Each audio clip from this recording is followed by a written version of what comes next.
y a des secrets que l'on porte, plus lourds qu'une pierre, des secrets qui s'ancrent dans vos os et vous lancinent chaque année davantage. J'ai appris cette vérité dans les bois profonds du nord de l'Idaho, là où les pins poussent si denses qu'ils en occultent le soleil. Ce que nous y avons trouvé, ce que nous avons fait, a brisé nos vies pour les refaçonner en quelque chose de nouveau, quelque chose de fragile, de magnifique et au final de déchirant. Je vais vous raconter cette histoire maintenant dans son intégralité parce qu'à 75 ans, mon cœur n'est plus qu'un vieux moteur fatigué et si je ne libère pas ce secret dans le monde avant de partir, il se transformera en poison en moi jusqu'à ce qu'il ne reste plus rien. Je m'appelle Clara. À l'automne 1988, j'avais 32 ans et j'étais infirmière au petit hôpital communautaire de Silver Creek, une ville qui figurait à peine sur la plupart des cartes. Mon mari, Samuel, avait 35 ans. Il était vétérinaire et ses clients étaient pour la plupart des fermiers et des éleveurs disséminés dans ce paysage accidenté. Nous étions mariés depuis 9 ans et en avions passé 7 à essayer d'avoir un enfant. Chaque mois était une nouvelle blessure. Chaque test négatif était la confirmation de la défaillance de mon corps. J'avais aidé à mettre au monde d'innombrables bébés pour d'autres femmes, senti leurs premiers cris vibrer dans mes mains, puis je rentrais à la maison, dans la chambre vide que nous avions peinte des années plus tôt, d'un bleu tendre et plein d'espoir, et qui n'avait jamais servi. C'est Samuel qui a suggéré le chalet. Son grand-père l'avait construit dans la Sawtooth National Forest, une forteresse rustique faite de rondins et de pure volonté face à la nature sauvage. La route la plus proche était à plus d'1 kilomètre, la ville la plus proche à 45 minutes de voiture. C'était le genre d'isolement profond qui pouvait soit réparer un mariage brisé, soit le faire voler en éclats. Nous prions pour la première option. Nous sommes arrivés fin septembre, au moment où les trembles s'embrasaient d'un or éclatant. L'air, à cette altitude, était vif et raréfié, imprégné d'une odeur de sève de pin et de terre humide, une odeur qui s'accrochait à vous et vous suivait jusque dans vos rêves. Le chalet était tel que je m'en souvenais de notre lune de miel. Simple, robuste, avec une grande cheminée en pierre qui irradiait une chaleur réconfortante et des fenêtres qui encadraient une mer d'arbres infinis. Les premiers jours furent une trêve silencieuse. Nous faisions la grasse matinée, préparions des repas simples et marchions sur les sentiers envahis par la végétation que son grand-père avait tracée. Nous évitions les sujets qui étaient devenus des champs de mine entre nous, les bébés, les cliniques de fertilité, le blâme silencieux qui s'était déposé sur notre mariage, comme une fine couche de poussière. Nous nous contentions d'exister ensemble, dans le calme, et pour la première fois depuis longtemps, c'était suffisant. Le 4e matin, le monde a basculé. Je me suis réveillé avant le soleil, alerté par un son que mon cerveau endormi n'arrivait pas à identifier. C'était lointain, mais ce son a déchiré le silence matinal avec une clarté glaçante. Ce n'était pas un animal, pas un que j'ai jamais entendu. C'était une voix, ou quelque chose qui y ressemblait, qui criait, ce que l'on ne pouvait décrire que comme une agonie pure. Le son montait en un hurlement aigu et plaintif, puis retombait en un gémissement guttural qui semblait faire vibrer le plancher. Samuel était déjà assis, le faisceau de sa lampe de poche traçant un chemin nerveux sur le plafond. « Tu entends ça ?» a-t-il murmuré. Ce n'était pas une question. « Quelque chose est blessé », ai-je dit, mon instinct d'infirmière prenant le pas sur ma peur. C'est un cri de détresse, un accouchement ou une grave blessure. Il enfilait déjà ses bottes. « Ça pourrait être un ours », dit-il, la voix tendue par une incertitude qui me disait qu'il n'y croyait pas plus que moi. Nous savions tous les deux à quoi ressemblaient les cris d'ours.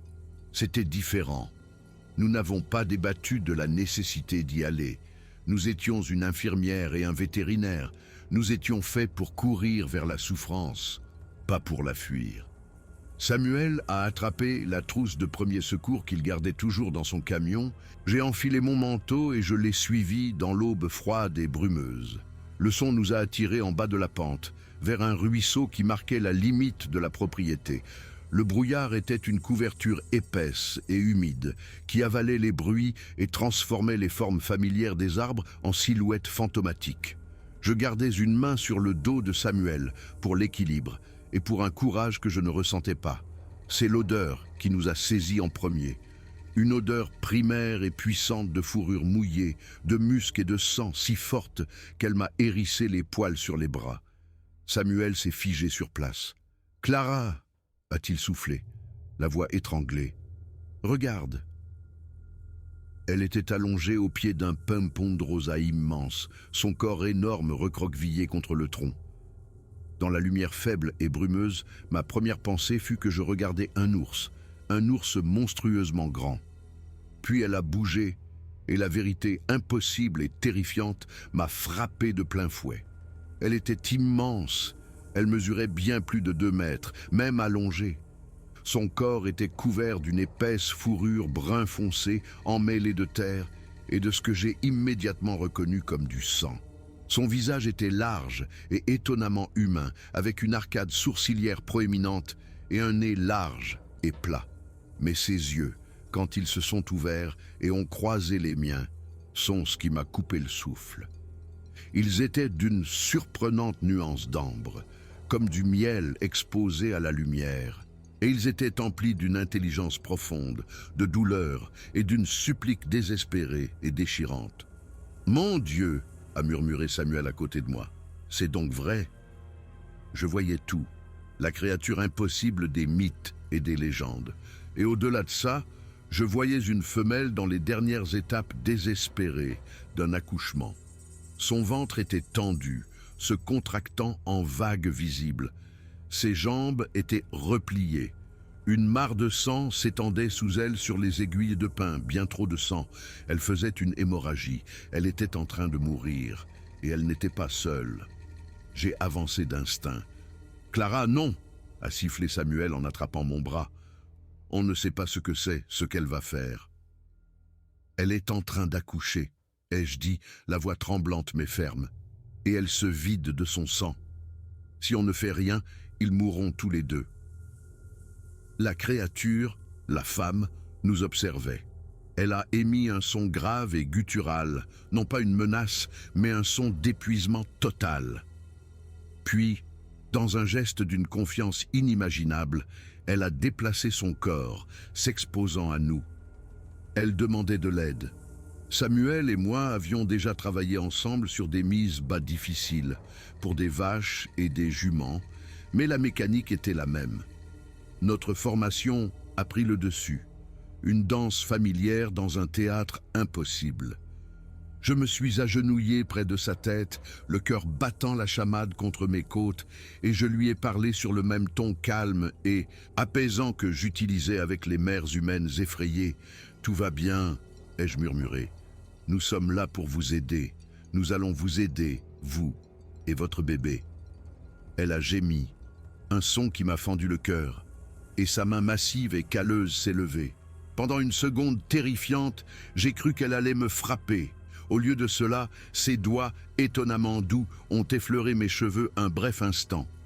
Puis son corps a été saisi par une autre contraction, et elle a rejeté la tête en arrière et a hurlé, un cri qui a déchiré la forêt et a semblé faire trembler le sol sous mes genoux. J'ai rapidement évalué la situation. Le bébé se présentait, mais la position était mauvaise. Une présentation de l'épaule. Dans un accouchement humain, c'est une urgence absolue. Ici, au milieu de nulle part, pour une créature qui ne devrait pas exister, c'était une condamnation à mort. « Samuel, j'ai besoin de toi », ai-je dit, la voix aiguisée par l'urgence. « On doit essayer de le retourner. » Il fut à mes côtés en un instant, sa peur remplacée par le calme concentré d'un médecin. Nous avons travaillé dans l'aube naissante, nos mains couvertes de son sang, la créature mère gémissant et haletant au-dessus de nous. Elle était incroyablement forte. À chaque contraction, elle agrippait le tronc du pin et je pouvais entendre l'écorce se fendre sous ses doigts. Mais elle ne s'est jamais débattue. Elle nous a laissé faire, nous a laissé l'aider, nous faisant confiance d'une manière qui défiait toute logique. Alors que les premiers rayons de soleil perçaient le brouillard, j'ai senti le changement sous mes mains. Le bébé avait tourné, la mère a poussé un dernier cri fracassant et l'enfant a glissé dans mes bras tendus. Il était si petit, incroyablement petit comparé à la taille de sa mère, peut-être 4 ou 5 kilos, couvert d'un fin duvet de poils sombres. Ses membres étaient longs et fins, ses mains déjà fortes, ses minuscules doigts s'agrippant aux miens. J'ai essuyé le liquide de son visage et il a poussé son premier son. Non pas un cri, mais une série de grognements brefs et saccadés qui se sont transformés en un vagissement aigu et résonnant. C'était le son de la vie, brut et défiant, et j'ai senti des larmes couler sur mon visage. « Vous avez un fils » ai-je murmuré à la mère en le soulevant pour qu'elle le voie. « Un fils magnifique ». Elle a tendu une main tremblante vers lui. Un son doux, un roucoulement presque musical s'est échappé de ses lèvres, tandis que ses yeux se fixaient sur lui, un regard d'amour maternel pur que je connaissais aussi bien que les battements de mon propre cœur. Tout son corps sembla se détendre, et c'est là que j'ai vu que l'hémorragie ne s'était pas arrêtée. J'ai donné le bébé à Samuel et je me suis retourné vers la mère. Le placenta était retenu et l'hémorragie s'aggravait. J'ai fait tout ce que je savais faire, masser son abdomen, appliquer une pression, lui parler, la supplier de tenir bon. « Restez avec nous », l'ai-je imploré. « Votre bébé a besoin de vous, vous devez vous battre. » Samuel aidait comme il le pouvait, un bras berçant le nourrisson, l'autre me passant le matériel de sa trousse. Mais ce n'était pas suffisant. Nous étions en pleine nature, sans médicaments, sans perfusion, sans aucun moyen d'arrêter l'inévitable. Les yeux ambrés de la mère ont trouvé les miens. Ils s'assombrissaient, mais l'intelligence était toujours là. Elle savait. Elle a regardé de moi au petit paquet dans les bras de Samuel, et son message était aussi clair que n'importe quelle parole. Prenez-le, protégez-le. J'essaie de vous sauver, ai-je sangloté, la voix brisée. Tenez bon, je vous en prie. Elle a émis ce roucoulement musical une dernière fois, un faible écho du premier. Sa main est retombée sur le côté. Sa poitrine massive s'est soulevée, est retombée, puis s'est immobilisée. Je suis resté agenouillé là, dans le sang et la boue, alors que le soleil du matin illuminait la clairière, et j'ai pleuré. J'ai pleuré pour une mère que je n'avais jamais connue, pour un enfant qui était maintenant orphelin, et pour le vide douloureux en moi qui désirait un enfant depuis si longtemps. La main de Samuel s'est posée sur mon épaule. « Clara, » dit-il doucement, « il faut qu'on y aille. » Le bébé émettait ses doux grognements, sa petite main enroulée autour du doigt de Samuel. Je l'ai regardé, cet enfant impossible né du mythe et de la tragédie, et quelque chose en moi, un verrou rouillé par des années de chagrin, s'est brisé. « On ne peut pas l'abandonner », ai-je dit. Samuel a regardé le bébé, puis moi, le conflit faisant rage dans ses yeux. « Non », a-t-il finalement dit. « Non, on ne peut pas. Nous avons enveloppé le corps de la mère dans une bâche du camion de Samuel et avons marqué l'endroit.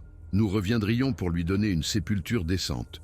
Mais pour l'instant, l'enfant était tout ce qui comptait. Nous l'avons ramené au chalet, cette petite vie chaude et confiante blottie contre ma poitrine, et j'ai su, avec une certitude qui m'a ébranlé jusqu'à la moelle, que ma vie ne serait plus jamais la même. Les heures qui ont suivi furent un tourbillon frénétique. Nous avons improvisé un berceau dans un tiroir de commode, que nous avons garni de couvertures douces. Nous nous sommes disputés sur ce qu'il fallait lui donner à manger, pour finalement opter pour un lait maternisé pour chèvre que Samuel avait pour les animaux orphelins, qu'il a accepté avec un empressement surprenant. Nous l'avons appelé H, pour la couleur cendre du ciel, le matin de sa naissance. Il dormait pendant de longues périodes, son petit corps épuisé. Quand il était éveillé, ses yeux ambrés suivaient chacun de nos mouvements, nous étudiant avec une intelligence déconcertante. Il pleurait rarement comme un bébé humain, mais il avait tout un vocabulaire de grognements, de sifflements et de souffles que nous avons lentement appris à déchiffrer. Il faut qu'on décide quoi faire, a dit Samuel ce soir-là, alors que nous étions assis à la petite table de la cuisine, le silence du chalet maintenant rempli par la respiration douce d'un nourrisson endormi. On ne peut pas le garder, il va grandir. Qu'est-ce qui se passera quand les gens le découvriront? J'ai regardé le tiroir, où notre fils, dormait. Quelle est l'autre option, Sam? Ai-je demandé, la voix basse et féroce. Le livrer à un laboratoire gouvernemental pour qu'il soit disséqué et étudié jusqu'à sa mort? L'abandonner dans les bois pour qu'il meure de faim? Samuel passa une main dans ses cheveux. Je ne sais pas, admit-il, la voix rauque. Je sais juste qu'on est complètement dépassé. Il avait raison. Mais alors que j'étais assise là, écoutant la respiration rythmée de l'enfant qui nous avait été confié par une mère mourante, je savais que j'avais déjà fait mon choix. Je le garderais, je l'élèverais, je le protégerais et je détruirais quiconque essaierait de me l'enlever. Les premières semaines furent un tourbillon d'épuisement et d'émerveillement. Ash n'était pas comme un nourrisson humain. Il avait besoin d'un contact physique constant, s'épanouissant lorsqu'on le tenait peau contre peau. Il mangeait avec un appétit vorace et grandissait à une vitesse fulgurante. À la fin du premier mois, il avait doublé de taille. À la fin du troisième, il était aussi grand qu'un enfant humain d'1 an. Samuel documentait tout dans un carnet, remplissant des pages d'observations méticuleuses sur sa croissance, son alimentation et ses vocalisations. Le 3e jour, nous sommes retournés enterrer sa mère. Nous l'avons trouvée là où nous l'avions laissée, mais la zone était entourée de traces. D'immenses empreintes, bien plus grandes que les siennes, encerclaient l'endroit où elle gisait. Quelqu'un ou quelque chose était venu, un compagnon, un père, un membre de sa famille. Ils étaient venus faire leur deuil. Nous avons creusé la tombe dans un silence sombre. En descendant son corps enveloppé dans la terre, je lui ai parlé. « Tu nous l'as donné », ai-je murmuré au sol froid. « Je ne sais pas pourquoi, mais tu nous as fait confiance. Je te le promets, je l'aimerai comme mon propre fils. Il est mon fils maintenant. » Samuel a passé son bras autour de moi, et nous sommes restés là jusqu'à ce que la tombe soit remplie et recouverte de lourdes pierres. Puis nous sommes retournés au chalet, à Ash, à notre nouvelle vie secrète. Les années qui ont suivi furent les plus belles et les plus terrifiantes de ma vie. Ash grandissait à une vitesse étonnante, son développement suivant une voie qui lui était propre. À 6 mois, il marchait déjà. Pas en titubant, mais en se déplaçant d'une démarche fluide, s'aidant de ses articulations, une sorte de petit galop d'une rapidité déconcertante. Pour son premier anniversaire, il grimpait aux arbres autour du chalet avec l'agilité d'un singe, me provoquant 1000 crises cardiaques par jour. Son langage s'est développé lentement. Pendant longtemps, il a communiqué avec un langage complexe de sons et de gestes que nous avons appris à interpréter. Il a compris nos mots bien avant de pouvoir les former lui-même. Il avait presque 2 ans quand il a dit son premier mot. Nous étions sur la terrasse, au crépuscule. Ash, maintenant de la taille d'un enfant de 4 ans, était blotti sur mes genoux. « Maman », a-t-il dit. Le son était rauque, plus profond que celui d'un enfant humain, mais le mot était parfait. Je me suis figé, le cœur suspendu dans ma poitrine. Samuel a levé les yeux, écarquillé. « Maman », a répété Ash en me regardant, ses yeux ambrés brillant de la fierté de son exploit. « Oui, mon bébé », ai-je réussi à articuler, les larmes brouillant ma vision. « Je suis ta manne. » Après cela, d'autres mots sont venus, bien que son vocabulaire soit toujours resté un mélange de langage humain et de ses propres sons innés. Il était curieux et doux, passant des heures à regarder Samuel réparer le générateur ou à examiner attentivement les insectes dans l'herbe. Il adorait le ruisseau, attrapant des poissons à main nue et nous les présentant comme de précieux cadeaux. Mais il y avait en lui une part sauvage que nous ne pouvions ignorer. La nuit, il se tenait à la fenêtre, fixant l'obscurité, émettant des appels graves, auxquels répondait parfois un écho lointain venu des profondeurs de la forêt. Ils sont là, a dit Samuel une nuit. Les siens, ils savent qu'il est ici. Je savais qu'il avait raison. Nous trouvions des arrangements de pierre sur notre terrasse ou d'étranges marques gravées dans les arbres. Le sentiment d'être observé ne nous a jamais quittés, mais je refoulais la peur. Il était mon fils, je ne l'abandonnerai pas. Le chasseur est arrivé à l'automne de la 5e année d'Ash. À ce moment-là, il mesurait près d'1,80 m, une jeune créature puissante, tout en muscles et en fourrure dense. Il pouvait parler en phrases simples et directes, son intelligence brillant dans ses yeux expressifs. Nous avions un système pour le garder en sécurité. Il ne quittait jamais la clairière autour du chalet pendant la journée. Nous espacions nos voyages en ville pour les provisions. Nous avions inventé une histoire de neveu reclus, avec des besoins spéciaux pour expliquer toute observation potentielle. Ça avait fonctionné pendant 5 ans. Nous étions naïfs de croire que ça durerait éternellement. Samuel a trouvé les traces le premier, près du ruisseau. Des empreintes de bottes humaines, fraîches, appartenant à quelqu'un qui se déplaçait lentement, délibérément, en étudiant le sol. « Juste un chasseur en repérage », a dit Samuel, mais sa voix était tendue. Nous avons gardé Ash à l'intérieur après ça. Il faisait les 100 pas dans le chalet comme un animal en cage, sa frustration palpable. J'ai essayé de lui expliquer le danger, mais il n'avait connu que la sécurité toute sa vie. Il ne pouvait pas comprendre le concept d'être chassé. 3 jours plus tard, j'ai vu l'homme. J'étais dehors quand j'ai aperçu un mouvement à la lisière des bois. Un homme en tenue de camouflage, levant des jumelles vers ses yeux, observant le chalet. M'observant. Je suis rentré, le cœur battant à tout rompre, et il avait disparu. Je l'ai dit à Samuel à son retour de la ville.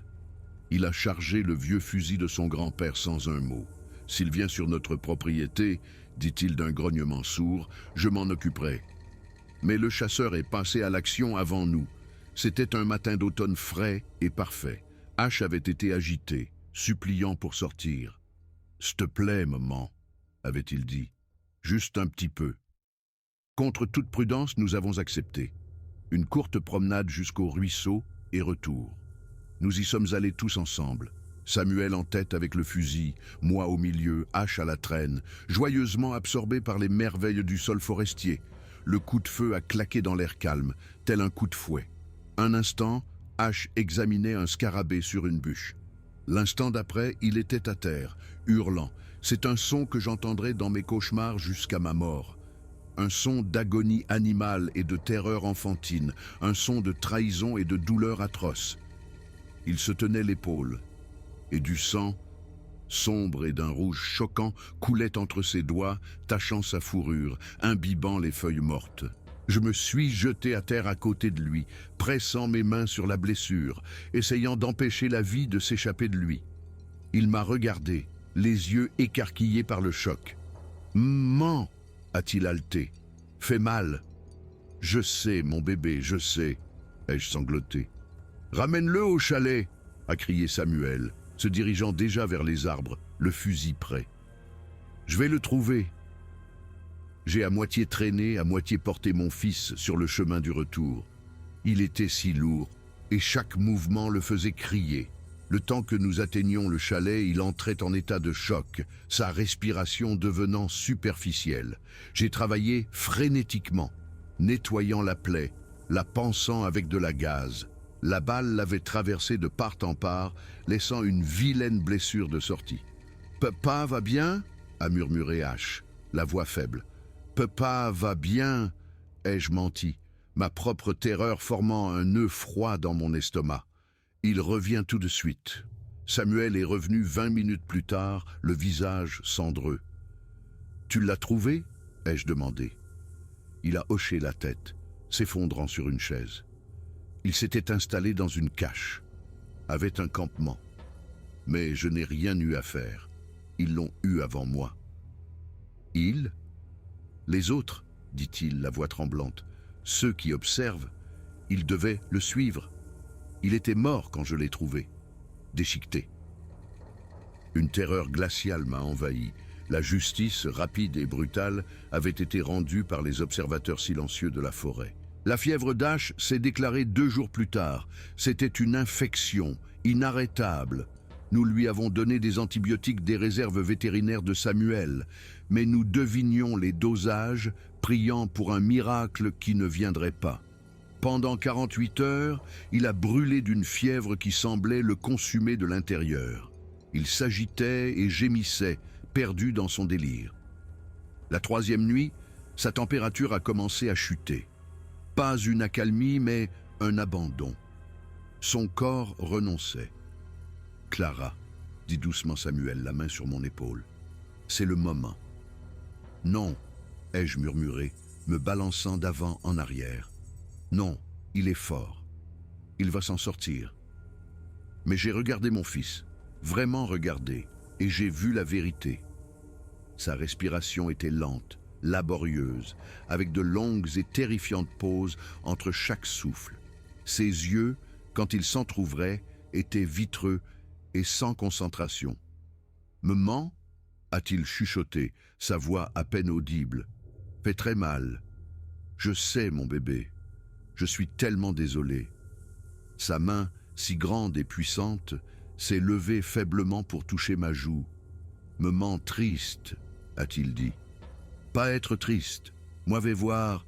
Première me manne maintenant. » Les larmes que j'avais retenues se sont libérées dans un sanglot rauque et déchirant. « On t'aime, ai-je réussi à dire. « Aime man, a-t-il soufflé. « Aime Peppa. » Ses yeux ont trouvé ceux de Samuel. « Bon Peppa. » Sa poitrine s'est soulevée une dernière fois. Sa main est devenue inerte dans la mienne. Et puis, il n'y a eu que le silence. Nous l'avons enterré le lendemain à côté de sa mère. Nous l'avons enveloppé dans un plaid que j'avais fait et j'ai embrassé son front froid une dernière fois. En plaçant la dernière pierre sur sa tombe, je l'ai senti. Le picotement dans ma nuque, le sentiment d'être observé. Je me suis retourné. À la lisière de la clairière se tenait une créature encore plus grande que la mère d'Ash. Il était immense, au moins 2,50 m, sa fourrure sombre striée de gris. Son visage était balafré et ancien, mais ses yeux étaient du même ambre que ceux de sa compagne, que ceux de son fils, et ils étaient remplis d'un chagrin qui reflétait le mien.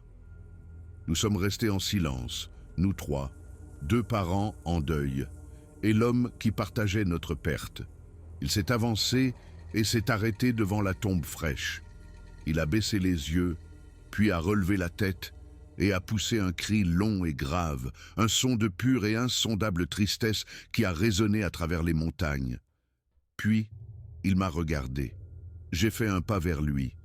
Ma peur disparut, remplacée par un étrange sentiment de parenté. « Je suis désolé », ai-je murmuré. « On a essayé, on l'aimait tellement. » Il a tendu une main massive, lentement, et a doucement touché mon visage.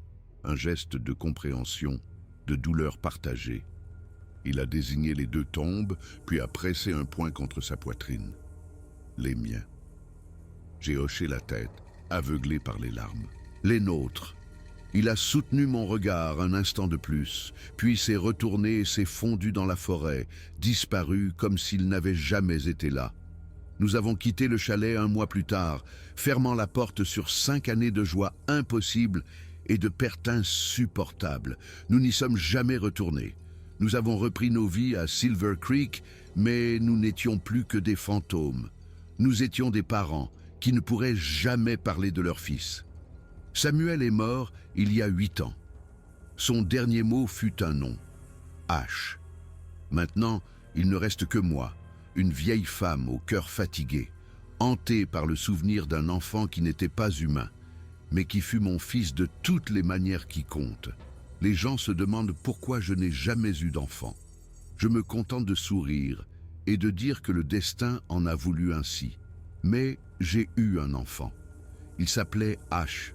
Il m'appelait Mman, et il a été à la fois le poids et la joie de ma vie. Ces créatures existent. Elles aiment, elles pleurent leur mort et elles protègent les leurs. Et quelque part dans les bois profonds, un père pleure encore le fils qu'il a perdu, le fils que nous avons partagé pendant 5 belles et fugaces années. J'espère, quand mon heure viendra, que je le reverrai. Je dois garder espoir. C'est tout ce qu'il me reste.